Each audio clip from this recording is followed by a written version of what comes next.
Nobody came to my wedding, not even my family nor my relatives. They were all at my brother's business launch. But as I left the empty venue, my phone buzzed with a text from my husband. Smile.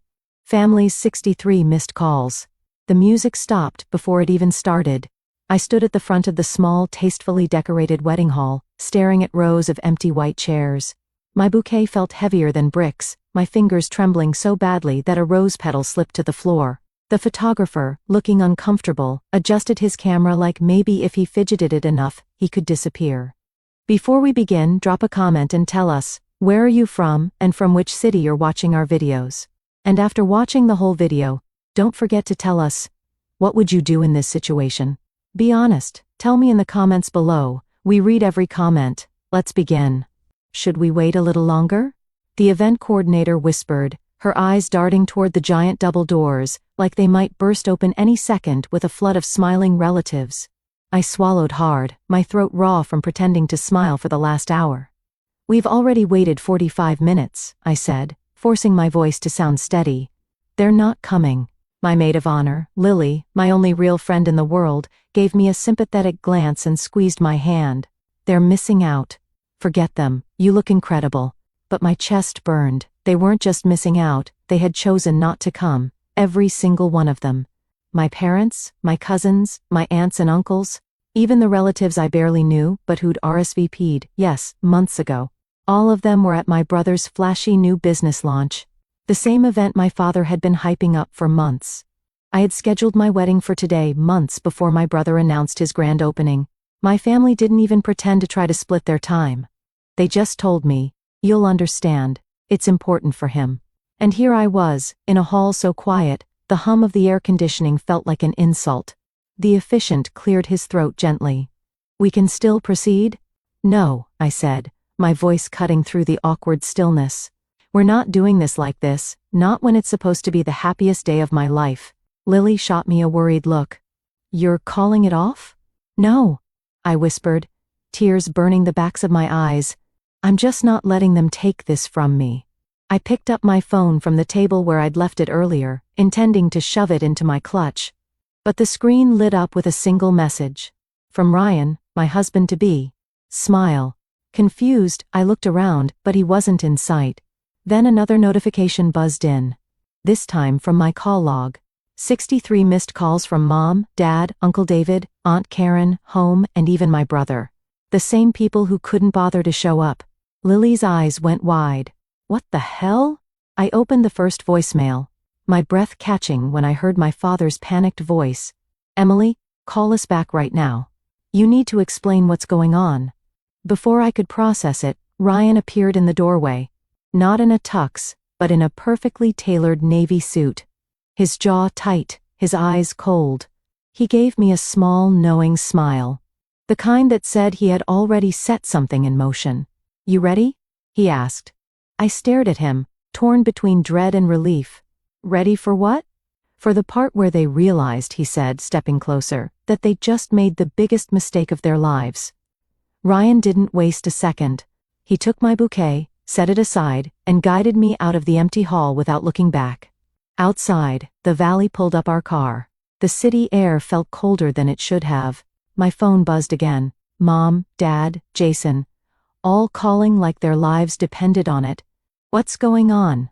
I asked as Ryan drove off. He smirked faintly. Your family's launch party isn't going as planned. The bank froze their transactions. My head snapped toward him. What? Why? You remember that loan you co-signed for Jason years ago? Turns out your name is still tied to his company's assets. I just asked the bank to clarify your consent. That triggered a hold until things are cleared up. I blinked. You did this today? They chose today, he said simply. And now they're realizing you matter more than they thought. Another call lit my phone. Ryan nodded toward it. Answer on speaker. I picked up. Dad's voice came sharp. Emily, fix this. Your brother's investors are here, and the bank is holding everything. Jason's voice cut and furious. If this is about your wedding, grow up. We'll take you out to dinner later. I felt something steal inside me. You skipped my wedding. Now, you can come see me. 7 p.m., Grayson House. Apologize first. Then we'll talk about fixing your mess. Silence. Then Dad's clipped. Reluctant. Fine. Ryan's hand found mine as I ended the call. Good, he said. You're finally setting the rules. By the time we pulled up to Grayson House, the sun had already dipped low, staining the glass buildings in a pale orange glow. Ryan had chosen the venue well. Neutral, upscale, and very public. It was the kind of place where tempers stayed in check because too many important people might be watching. Inside, we booked a private glass-walled conference room. The long table gleamed under pendant lights, and the polished floor echoed our footsteps. Ryan wrote 7 p.m. on the corner of the whiteboard, underlining it once. Punctuality matters tonight, he said. At 6:05, Lily arrived, eyes blazing with loyalty. She hugged me hard. If they try anything, I'm staying. No one corners you alone. At 7:10, the glass door finally slid open. My parents entered first. Dad in an overly formal suit. Mom clutching her purse like it was a shield. Jason followed, his jaw tight, his phone in his hand, and behind him trailed a man in his 50s with a business-like air. Jason's CFO. No, one sat. Let's make this quick, Dad said, already impatient. I didn't move from my spot at the head of the table. Before we discuss anything, I want something clear. You'll apologize for missing my wedding. Not because it's polite, but because it's the truth. Mom shifted uncomfortably. Emily, we didn't miss it. You didn't come, I cut in. My tone was even, but it landed like a stone. Dad's jaw flexed. He glanced at Jason, then at Ryan, then back at me. Fine, I'm sorry. Mom gave a quick nod. Yes, we're sorry. Jason didn't speak. His silence said everything. Good, I said. Now, business. Ryan slid a folder across the table.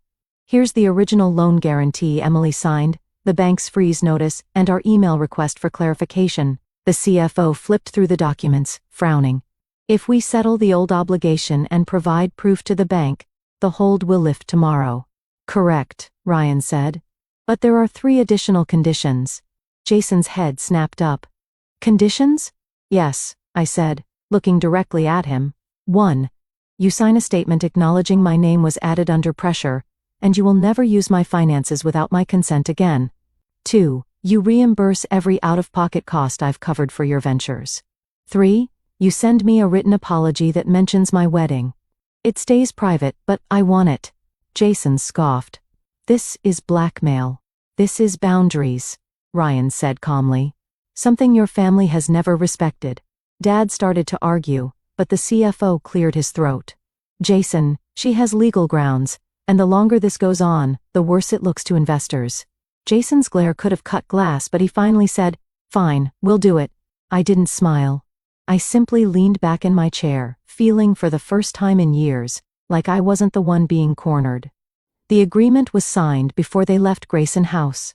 Ryan made sure there were 2 witnesses, Lily and the CFO, so there was no chance of them later claiming it never happened. Jason signed last, his pen jabbing the paper like each stroke was punishment. As soon as they were gone, Ryan leaned back in his chair, exhaling slowly. That's step 1. Step 1. I raised an eyebrow. You'll see. The next morning, the calls started again. Only this time, they weren't just from family. My phone was buzzing with numbers I didn't recognize. Journalists from local business pages, people wanting a statement about what happened at the launch.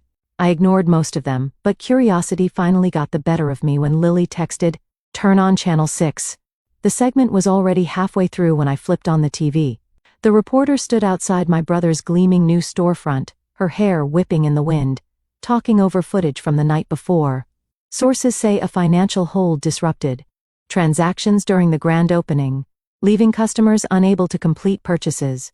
Several investors left early, and some vendors have expressed frustration over the delay. The camera cut to footage of Jason, looking red-faced, gesturing at a small group of investors with his hands in the air. Behind him, employees milled about awkwardly, handing out free coffee in an attempt to keep people from leaving. The caption at the bottom of the screen read, Launch Day, Freeze, Sparks, Questions. Ryan came up behind me, coffee in hand, and smirked at the screen. They'll spin it as a technical glitch, but the investors aren't stupid. They'll want answers, and the bank paperwork will show exactly why it happened. And my name will be right there, I murmured. Yep, Ryan said. Not as the villain, but as the guarantor they overlooked, the one they treated like she didn't matter. It hit me then, not just that they'd ignored me on my wedding day, but that they'd erased me for years, even when my signature had literally kept them afloat. Before I could answer, my phone lit up again. This time, it was Jason.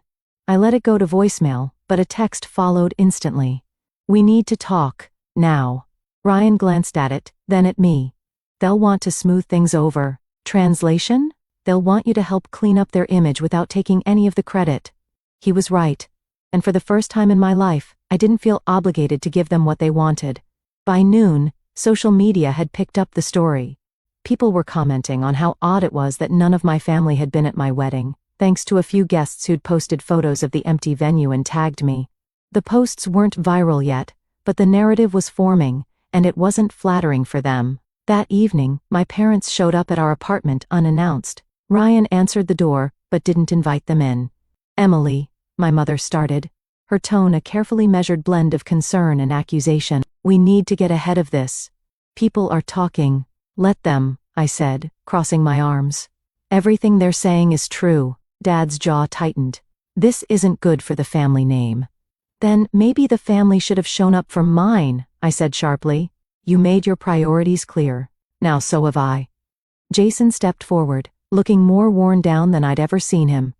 Emily, please. Investors are pulling back. If you talk to them, reassure them. I cut him off. You want me to fix this? Then admit publicly that I was there for you when you needed me, and you couldn't even show up when I needed you.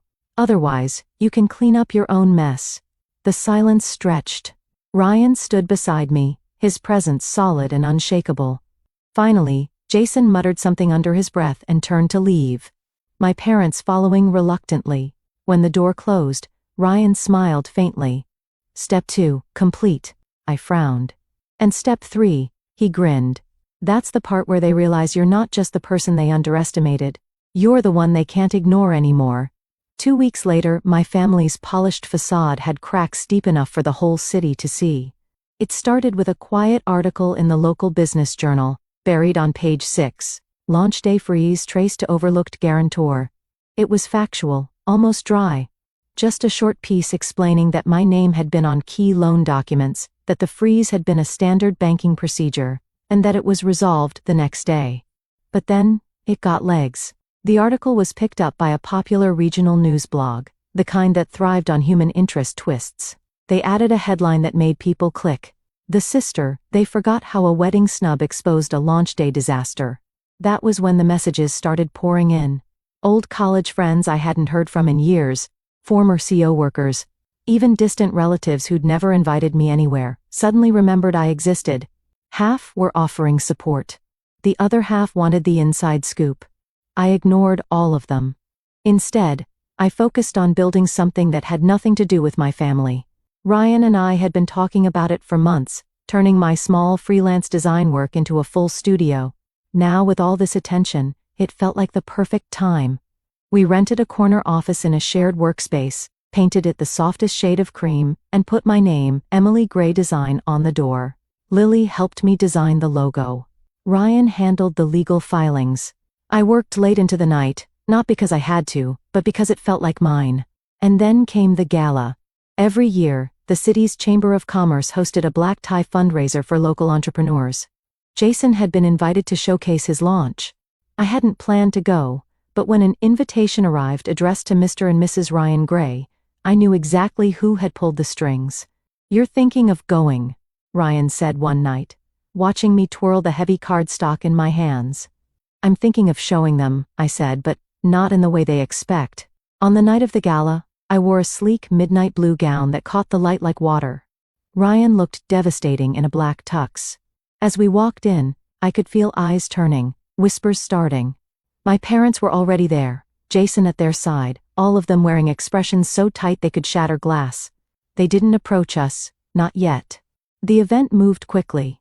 Speeches, awards, polite applause. Then came the networking. That's when it happened. A group of investors I vaguely recognized from Jason's launch approached me, not him. "You're Emily Gray," one of them said warmly. "We've been hearing a lot about you lately." Jason was only a few feet away, watching his jaw set. "Yes," I said, smiling. "I run Emily Gray Design.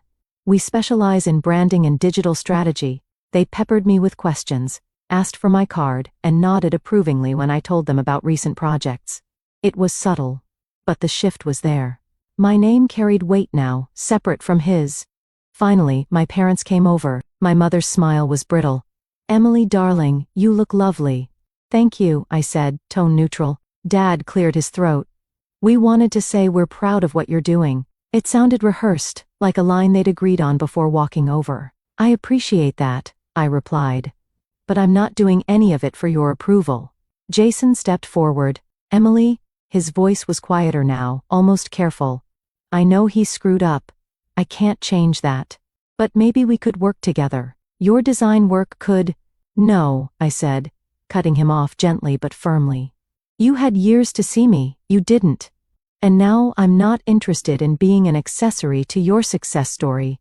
The silence that followed was thick enough to cut. Ryan slipped his hand into mine, and we walked away, leaving them standing in the middle of the glittering room, surrounded by people who had just seen the power shift. That night, as we drove home, I looked out at the city lights and felt something I hadn't felt in years, light unburdened. "They'll keep calling," Ryan said. "I know," I said, smiling faintly. "But now they're calling me, and I get to decide if I answer." And for once, I didn't feel like I owed them anything,